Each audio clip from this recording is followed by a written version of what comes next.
Welcome to the DIY3DTech.com channel. So we're back. A couple things that we discovered in the process while we're away. Number one was I had to go get the Dremel and carve out a little bit in this bottom piece. If you remember from prior video how we put this in, because it just was causing the motor to kind of cock up on end, and that was causing some of the binding problems. The other piece that we determined, as I mentioned earlier, I thought these were ambidextrous. Well, they're not. As far as mounting to the pegs, they are, but they do go on a certain way as regards to the bearings, because you can see the linear bearings set here, and you can see that the offsets for this are here. So basically, they have to go with these lined up to the linear bearings.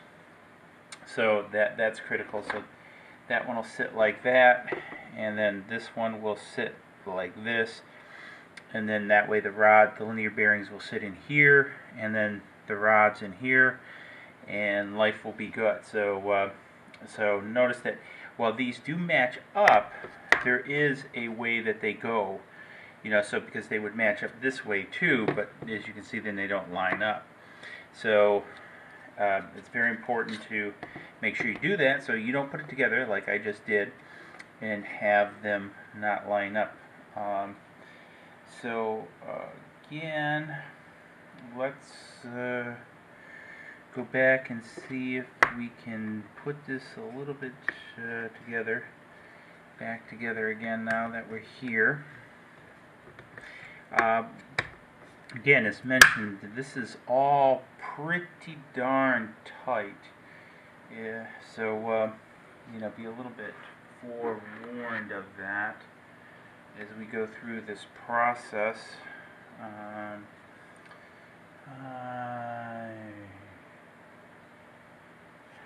Whoops. I'm trying to make sure I get these holes on the correct side because I'm doing this a little bit upside down. So run this one back through here again, because that's going to have to go this way anyway.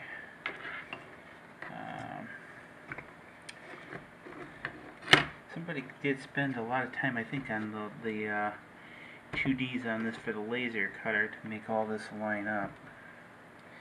So I think all that's like that, and I think this will line up with that, and that will line up with this. And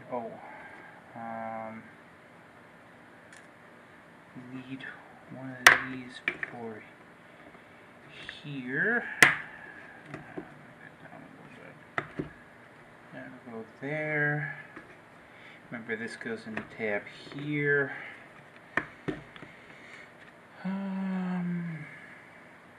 Man, the good thing is I'm actually reading the instructions, or attempting to.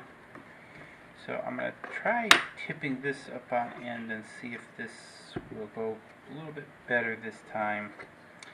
I think part of my problem last time is I was putting these on the wrong way, so it was really, really close, but not quite a cigar yet.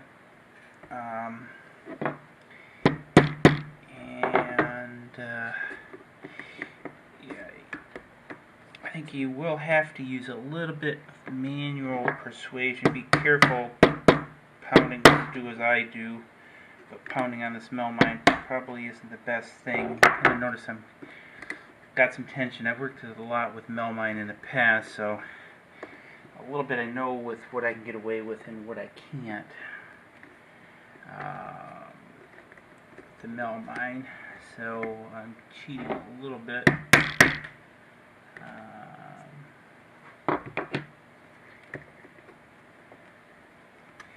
Because part of it too,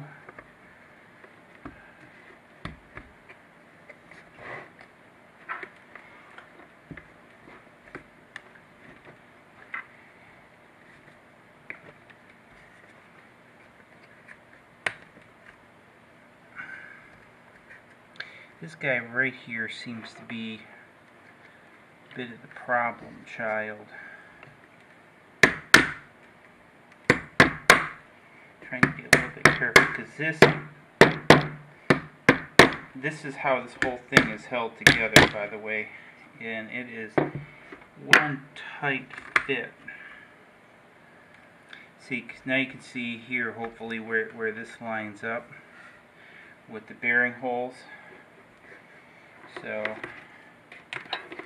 again, we'll now do this side, and again, make sure these line up with the bearing holes, which I'll show you in a second. They do, but if I move this, I'm afraid that this other piece is going to pop out.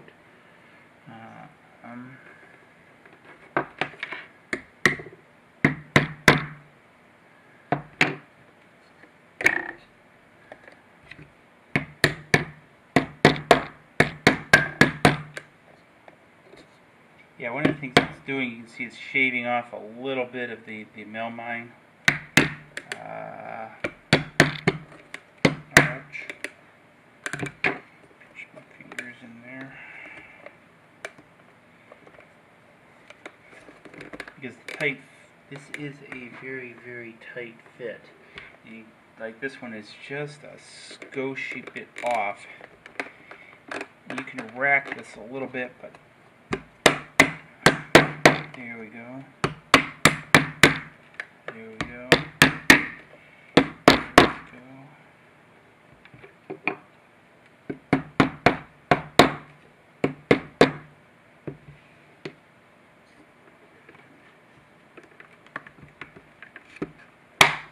Whew.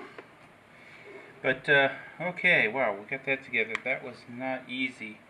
Now, I haven't used any glue or anything. It really didn't say to, and I don't think you really need to because it's pressure fit, and it seems to be pretty stable. One of the things I think worth noting is it does sit up above, so these cables do kind of come out with this. One of the things I do plan on doing with this, though, is building a sort of table for it to sit on, a leveling table. We'll see a little bit more of that in the future, but so far now we got this piece done. I just want to clean up. Actually, probably should do this right and get a little bit of a utility knife action going here. Careful with this. So again, you can see that this is a really tight fit, and we need to make sure we got the holes going in the right sides. So we do, again, these holes are critical because that's where our gantry rods are going to go. You notice the screw holes in the bottom here for the gantries too, so that'll go in there. So we now have the base of the 2-up built, and I'm going to see if I can't compress this into one video. This might have to be, what you're watching might have been split over two. Then we'll go into a different series to finish this base up.